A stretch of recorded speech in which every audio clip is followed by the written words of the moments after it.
আসসালামু আলাইকুম ওয়া রাহমাতুল্লাহি ওয়া বারাকাতুহু। আউযু বিল্লাহি মিনাশ শাইতানির রাজীম।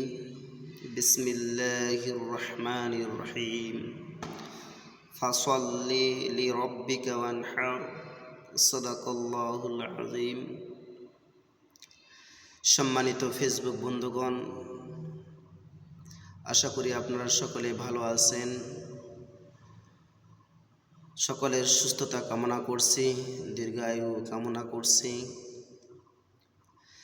সম্মানিত মহতারাম, সম্মানিত বন্ধুগণ, আমাদের সামনে জিলহজ মাস চলে এসেছে। এই জিলহজ মাসের আমল সম্পর্কে কিছু কথা বলবো। আল্লাহ তাআলা আমাকে বলার এবং আপনাদের শোনার উভয়কে মানার তৌফিক দান করুক, বলে আমিন। সম্মানিত মুহতারাম হাজিরিন, জিলহজ মাসের চাঁদ দেখা দেওয়ার সঙ্গে সঙ্গে রাসূল বলেছেন যে তোমরা তোমাদের মাথার চুল, মোষ, হাত পায়ের নখ এবং নাভির নিচের পশম কাটা থেকে বিরত থাকো। তোমরা কুরবানি দিয়ে তারপর মাথার চুল, মোষ, হাত পায়ের নখ, নাভির নিচের পশম কাটবে। আমাদেরকে এই আমলটি করার তৌফিক দান করুক। সম্মানিত মুহতারাম হাজিরিন, এই আমলের পাশাপাশি রাসূল বলেছেন যে জিলহজ মাসের প্রথম 10 দিনের দাম, মর্যাদা আল্লাহ তাআলার নিকট অধিক প্রিয়, যা দুনিয়ার অন্যান্য দিনগুলোর চাইতে বেশি। সম্মানিত ফেসবুক বন্ধুগণ, এই হাদিসটি বুখারী শরীফের মধ্যে এভাবে বর্ণিত হয়েছে যে হযরত আব্দুল্লাহ ইবনে আব্বাস রাদিয়াল্লাহু তাআলা আনহু থেকে বর্ণিত। তিনি বলেন, রাসূলুল্লাহ সাল্লাল্লাহু আলাইহি সাল্লাম ইরশাদ করেছেন যে জিলহজ মাসের প্রথম 10 দিন আল্লাহ তাআলার নিকট এত অধিক প্রিয়, যা অন্যান্য দিনগুলোর চাইতে অনেক বেশি। সাহাবারা জিজ্ঞেস করলো, আল্লাহ তাআলার রাস্তায় জিহাদ করার চাইতেও কি বেশি? রাসূল বলেন, হ্যাঁ, আল্লাহ তাআলার রাস্তায় জিহাদ করার চাইতেও এই 10 দিনের দাম আল্লাহ তাআলার নিকট অধিক প্রিয়।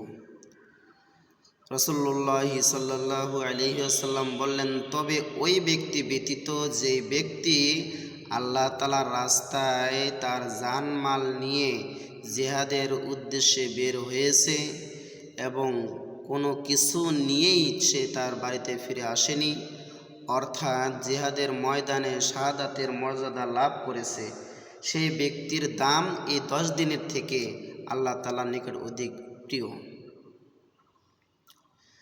সম্মানিত ফেসবুক বন্ধুগণ, যেহেতু আমাদের সামনে জিলহজ মাস চলে এসেছে, এই জিলহজ মাসের প্রথম দিনের আমল, দ্বিতীয় দিনের আমল, ক্রমান্বয়ে প্রথম 9 দিনের আমল আল্লাহ তাআলা, রাসূল বলেছেন, যদি কোনো ব্যক্তি জিলহজ মাসের প্রথম দিন রোজা রাখে, একদিন রোজা রাখলে তার আমল নামায় 1 বছরের সওয়াব লিখে দেওয়া হবে এবং একটি রাত্রি যদি সে ইবাদত বندگিতে কাটিয়ে দিতে পারে, তাহলে তার আমল নামায় শবে কদরের সওয়াব তার আমল নামায় দিয়ে দেওয়া হবে।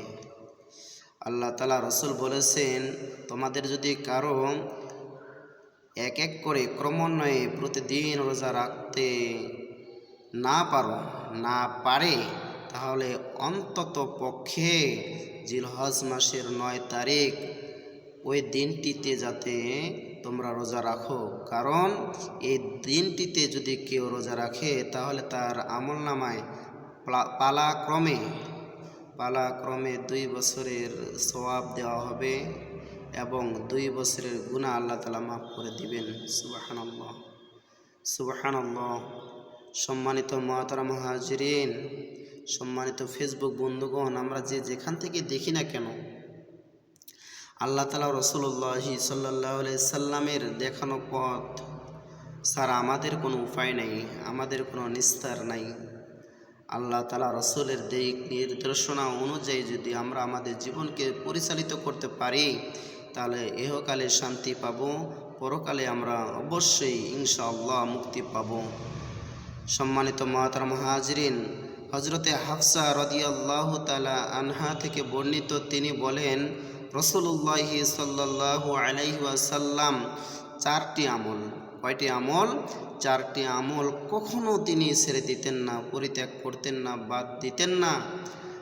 রাসূলুল্লাহ সাল্লাল্লাহু আলাইহি ওয়াসাল্লাম যে চারটি আমল কখনো বাদ দেননি, ছেড়ে দেননি, সেই চারটি আমলের মধ্যে এক নাম্বার যে আমল সেটা হলো আশুরার রোজা।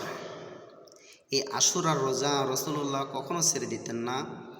2 নম্বরে জিলহজ মাসের প্রথম 10 দিনের রোজা, জিলহজ মাসের প্রথম দশকের রোজা, এই রোজা রাসূলুল্লাহ কখনো ছাড়তেন না। 3 নম্বরে রাসূলুল্লাহ সাল্লাল্লাহু আলাইহি ওয়াসাল্লাম প্রতি মাসের 3 দিনের রোজা কখনো পরিত্যাগ করতেন না, ছেড়ে দিতেন না, বাদ দিতেন না। অর্থাৎ চাঁদের 13 তারিখ, 14 তারিখ, 15 তারিখ, এই তারিখগুলোতে রাসূলুল্লাহ, হাদিস থেকে পাওয়া যায় যে এই তারিখগুলোতে রাসূলুল্লাহ কখনো রোজা ছেড়ে দিতেন না, আমল ছেড়ে দিতেন না। 4 নম্বর রাসূলুল্লাহ সাল্লাল্লাহু আলাইহি ওয়াসাল্লাম যে আমলটি কখনো ছাড়তেন না সেটা হলো ফজরের নামাজের আগে 2 রাকাত সুন্নাত কখনো ছাড়তেন না। সম্মানিত মুহতারাম, আল্লাহ তাআলা রসুল যেহেতু তিনি এই আমলগুলি করেছেন জিলহজ মাস, আমরাও আমাদের জীবনকে রসুলের রঙিনে রাঙিয়ে নিব, রসুলের আদর্শে আদর্শবান হব, রসুলের দিক নির্দেশনা অনুযায়ী আমরা আমাদের জীবনকে পরিচালিত করব। আমি আপনাদেরকে যেটা অনুরোধ জানাচ্ছি যে জিলহজ মাস চলে এসেছে, এই জিলহজ মাসের এই আমলগুলো অন্তত পক্ষে আমরা করার চেষ্টা করব। সকলকেই এই আমলগুলো করার অনুরোধ রেখে আমি আমার বক্তব্য, আমি আমার আলোচনা এখানে শেষ করছি। এই আলোচনা, এই কথাগুলো যদি কারো ভালো লেগে থাকে অবশ্যই আপনারা শেয়ার করবেন, এই আমলের কথাগুলো অন্যকে জানিয়ে দেওয়ার চেষ্টা করবেন। কেননা রসুল বলেছেন বাল্লিগু আন্নি ওয়ালাউ আয়া, তোমরা যদি আমার পক্ষ থেকে একটি বাক্য, একটি শব্দও জেনে থাকো, তোমরা মানুষের দ্বারা দ্বারে পৌঁছাইয়া দাও। সম্মানিত মুহতারাম, সম্মানিত বন্ধুগণ, আমরা এই আমলের কথা নিজে শুনলাম এবং কি অপরকে শোনানোর চেষ্টা করব লাইক এবং শেয়ারের মধ্য দিয়ে। আসসালামু আলাইকুম ওয়া রাহমাতুল্লাহি ওয়া বারাকাতুহু।